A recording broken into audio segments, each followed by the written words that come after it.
aware that Ramon Cajal, along with Golgi, won the Nobel Prize in medicine and physiology. This is the stain, the noble stain. You have potassium dichromate and silver nitrate. We have to put these things, that's part of the MIT contract. You have to have either Greek letters or elements up there.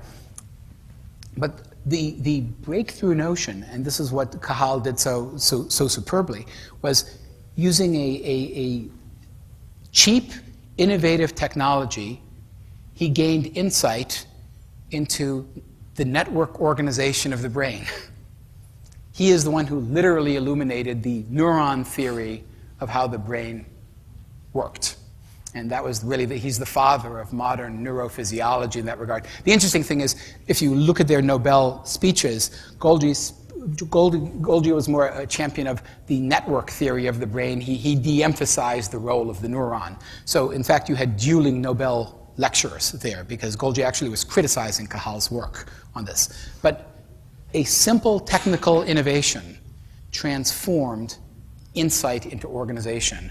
And I take that as somewhat inspirational for us here. I mean, this is the guy who really did it. He's a professor here at Madrid, and I think it represents an important model on how we want to literally view these things. And that leads me to a quote. I'll go from a Spaniard to an Englishman, Alfred North Whitehead. And he said something 80 years ago that pretty much has guided my thinking in how I work with organizations. This is my longest slide. The reason why we are on a higher imaginative level is not because we have finer imaginations, but because we have better instruments. In science, and we could say also in technology and in business, the most important thing that has happened over the last 40 years is the advance of instrument design. You may want to notice that this was uttered in 1925. My argument is that as smart as the people in this room are, we're not smarter than the scientists and technologists of 40, 50, 100 years ago. The big difference is that we have arrays, suites of tools and technologies that leverage and amplify our ability to do things. That's the delta, that's the change. And again, to foreshadow, the transformation in instrumental design for organizational products and processes through mechanisms in media like Web 2.0 are the transformative element. And so it is our ability and willingness to use those tools, to use those instruments, that will make the difference. Some of you may know, I'm sorry that there aren't more people from the monitor and BCG side of the house. This gentleman is Marvin Bauer. He passed away a couple of years. He is the man who basically made McKinsey. And McKinsey, a wonderful company. I've had the opportunity to work with them. It's like being a parasite to a parasite, but a really well-fed parasite. And some of you may know that McKinsey has actually done a fantastic job creating a perpetual motion consulting practice, which is they go into companies and sometimes countries that they've centralized and they decentralize them. And then they come out and the ones that are decentralized, they centralize them again. So every few years they do this. It worked very, very well for them for a number of years. Now we can laugh, but these issues, the issue of centralization and decentralization is a core organizational issue. The Romans dealt with it. The church has dealt with it. This is a hardy, Machiavelli dealt with it. This has been a hardy managerial perennial for 2,000 years, since the beginning of recorded history. What's different? What's different? What's different? What's different is the economics of centralization and decentralization are always changing. When you don't have the telegraph, when you don't have the telephone, when you don't have networks, the coordination costs are completely different.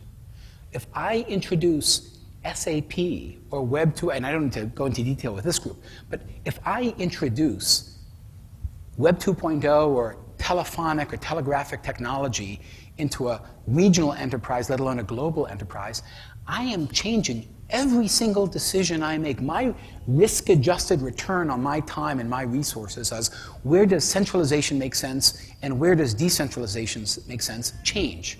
We're right back to the Whitehead quote.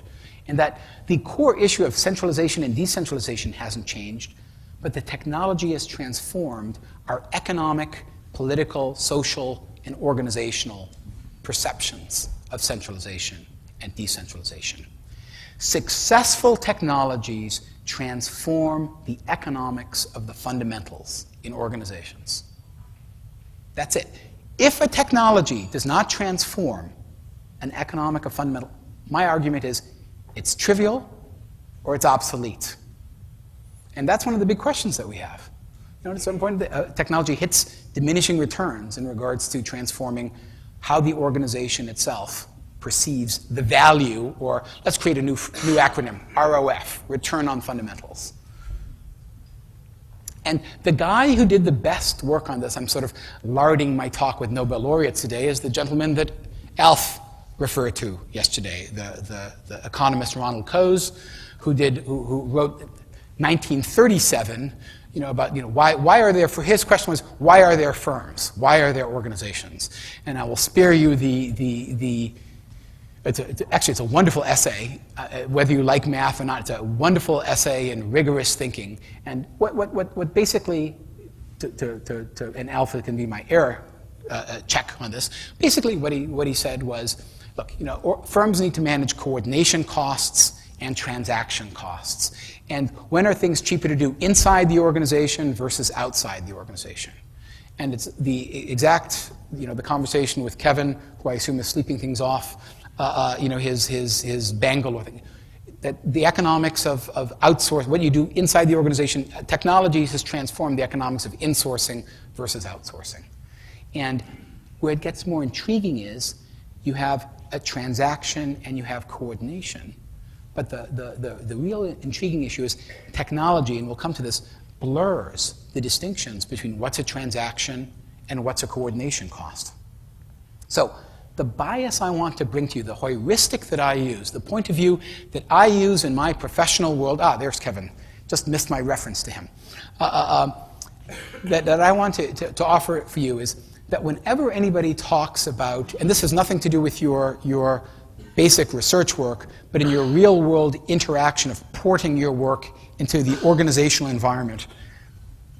Whenever, in Phil's excellent talk yesterday, where he talks about participation, etc., I put the prefix, the economics of. So when anybody talks about a Web 2.0 innovation or device, tagging, any of these sorts of things, the economics of social networks, the economics of communications, the economics of rich interfaces, the economics of participation or citizen journalism. That's my cheap research agenda device that I commend to you. Because when you are talking about Enterprise 2.0, senior level managers are going to look at the value of what you say, but then they're going to put the prefix, the economics of, because they want to have the cost-benefit analysis. And we have to think in those terms. So that the core of discussing Enterprise 2.0 is to what extent these instruments influence the economics of tagging, participation, platforms, what have you. What is the economics of participation? What is the new economics of iteration, the ability to do iterative design? What is the economics of interaction? What kind of interactions are we trying to create? We've seen with user-generated content, user-generated community, user-generated infrastructure, what we're seeing is a different notion of the economics of collaboration. Something that used to be very, very expensive is now very, very cheap.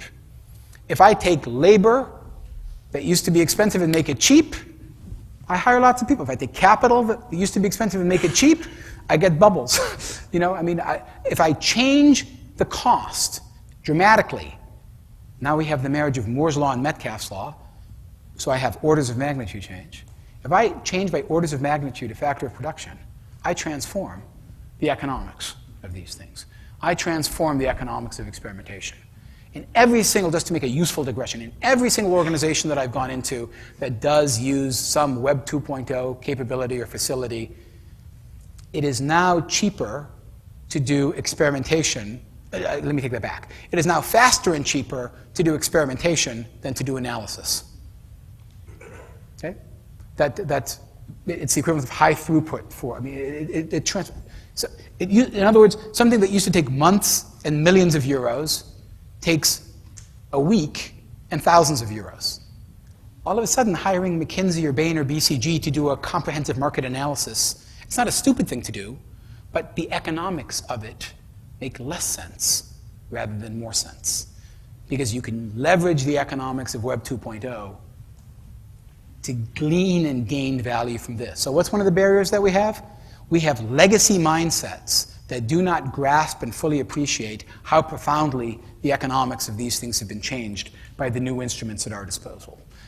And this goes directly to the other point, which is the difference between analysis, which is, and this is a really, really, really key thing, and I need to bore you with this for one moment. My background is economics and computer science. You know, and I was not a bad coder, not a great one. I'm at a university, I'm at an institute where people are great, so I'm lucky. If I would be arrogant to say that I'm anything above the median in terms of quality of coder at MIT. But I will say this, I've been involved in implementation of things at organizations. And the classic software paradigm, as we know, is you develop the code, you implement the thing, and then you refine as you implement. Anybody who's over the age of 30 knows that's a bunch of crap. Implementation is an act of discovery. Anybody, just a show of hands, anybody here been involved in the implementation of an SAP system? Yeah, not a happy experience, no. Implementation is an act of discovery and oftentimes being on the rocks, okay? Web 2.0, the economics of Web 2.0 changes the economics of implementation and what you discover. You have a different kind of iterative feedback loop with these kinds of instrumentalities, these kinds of modalities. And I think this is one of the really profound issues that Web 2.0 raises, because it reduces the cost and risk of discovery when we try to implement or do new things, whether we're implementing new products or implementing new processes. And this is to the point that I alluded to earlier. Web 2.0 in the organizational context is a solvent. It dissolves distinctions that used to matter.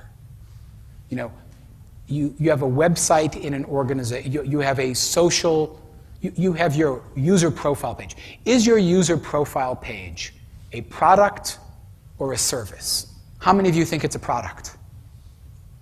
How many of you think it's a service? How many of you think that's a silly question? And you know what? It is a silly question. But if you look at who you hire to put in charge of that, it's people who are trained as product managers or service managers, because that's the psychological and cultural and managerial sensibility they bring to these things.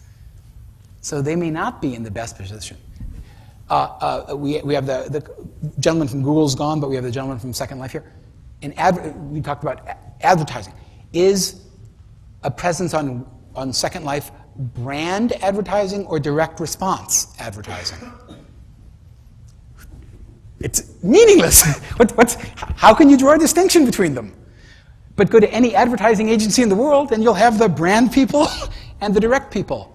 And the only thing that the brand people and the direct people hate more than each other are their clients.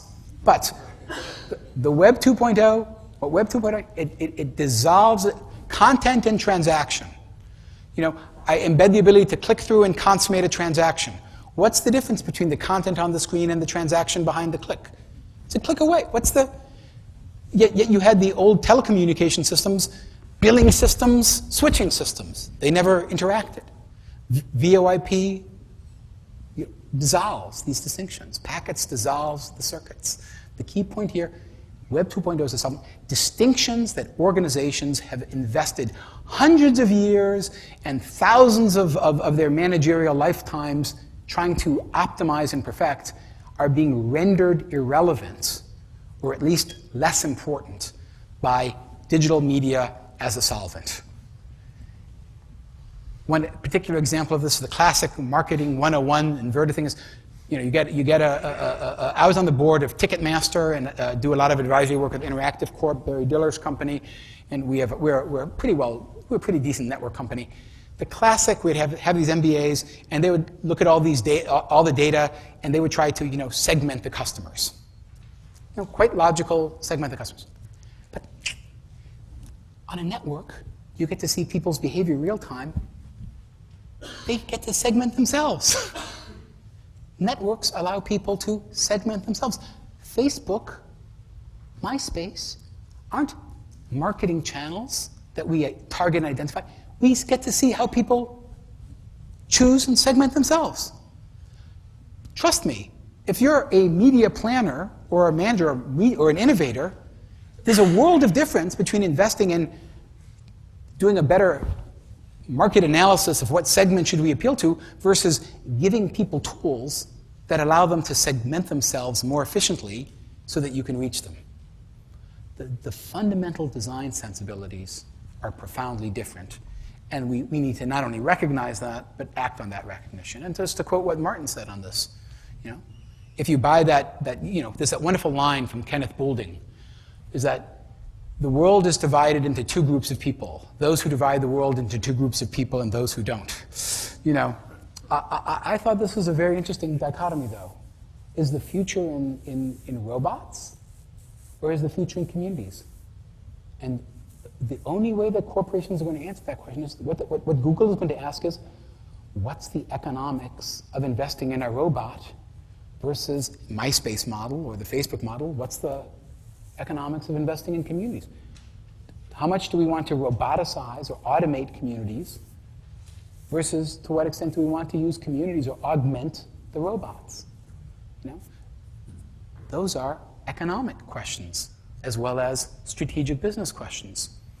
And that's why Web 2.0, that's why I'm going to punt on trying to give you a meaningful, and this is why I look forward to the conversation that we're about to have, on how organizations are going to adopt Web 2.0 or implement Web 2.0, because as everybody who works in an organization knows, there is a world of difference between economic value and accounting value. SAP is don't get me wrong, I love SAP, I think it does what it does. Okay, I don't love SAP, I like SAP. It does what it does very, very well. But nobody can convince me that you buy SAP because of your economic return on investment. But if you are looking for a way to impose central control and make sure that you don't have too many deviations from processes that you're establishing to make sure things are delivered on time and gotten on time, it does, Achtung, it does a very good job. It's a very well German engineered process enforcer on this, okay? So you're not paying a premium for economic value. Let me rephrase that. You're paying a premium for control. The economics of control matter more to you than agility under those circumstances. So the challenge that Web 2.0 poses for every single organization in this room is, where do we want to use Web 2? Is the value that's going to come from it affected by the accounting, how we do cost allocation, and the dirty little secret is how overhead gets allocated influences a lot of the key decisions that are made, versus the economic value of Web 2.0. And organizations are their own economies, and they allocate with all subsidies and regulations.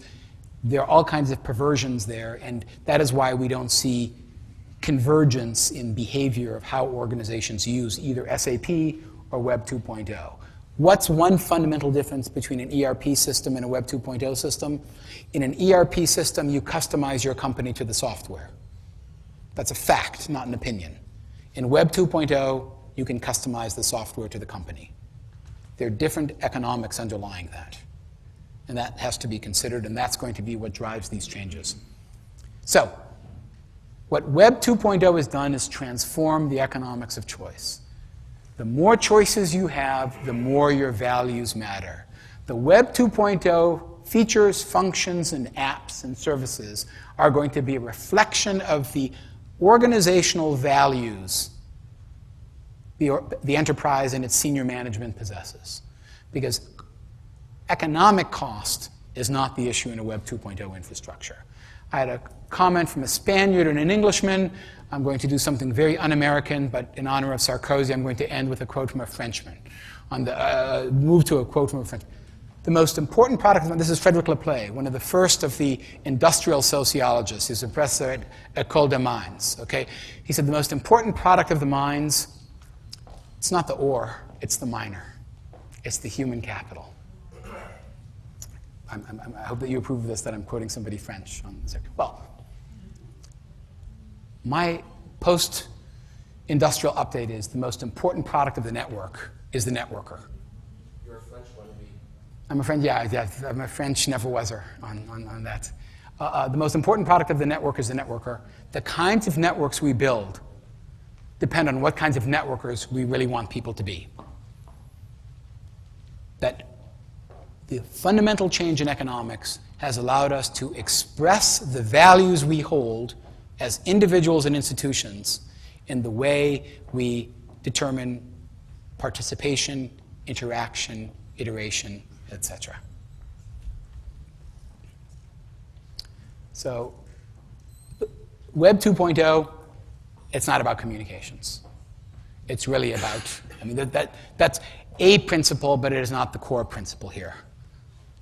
Here's the quote. I'm really going to conclude with a quote from an American because that's the kind of chauvinist I am. Some of you know who this guy is? You should know who this guy is. That is William Gibson, who wrote, well, I mean, he's the guy who literally coined the phrase cyberspace. And him and Strong, and he had the quote, I'm sure many of you have heard this quote before, but I love this quote, that is that the future is already here, it's just unevenly distributed. And Web 2.0 is the living embodiment of the unequal distribution of that future. But it's not unequally distributed because of the high barriers of entry due to cost. It's unevenly distributed because organizations have yet to commit to the kind of choices they want to make and the kinds of values they wish to express in their software, in their networks, and their app. It's difficult for organizations to decide how much they want to give users control or influence over what innovation means. It's difficult for organizations to decide who's inside and who's outside because what does the web do? It dissolves those distinctions between value created inside the organization and value created outside the organization. Is that why they need BCG in McKinsey? Sorry? Is that why they need BCG in McKinsey? Is that why they The organizations need BCG in monitoring? that's an interesting question. So those are my questions, but I want to deal with that. I think my belief is that the reason why consultants exist, and increasingly the role of consultants, is going to shift away from providing strategy. I mean, clearly they're going to be able to provide useful technical advice, et cetera, and be strategic advisor. But the advantage that an organization, there's no question that in my mind, there is no question that the rise of these technologies are going to fundamentally transform the roles of the existing consulting firms. Because to the extent that you allow what consultants are going to increasingly do is help organizations define how they want to relate to the outside world, to drive strategy. So in the same way that Marvin Bauer was able to make a living and continues to be, well, he can't make a living, his company can make a living off of centralization and decentralization, the whole notion of how do we exploit the economics of Web 2.0, participatory architectures, iterative architectures, interaction architectures, I think that's the kind of role that the consultants are increasingly going to play. But they're going to have to do so, instead of doing analysis of markets, they're going to have to do it with playing with these tools. The McKinsey people are actually going to have to do real work as opposed to real analysis to give companies value from Web 2.0 tools and methodologies. So, comments, questions? Disagreements?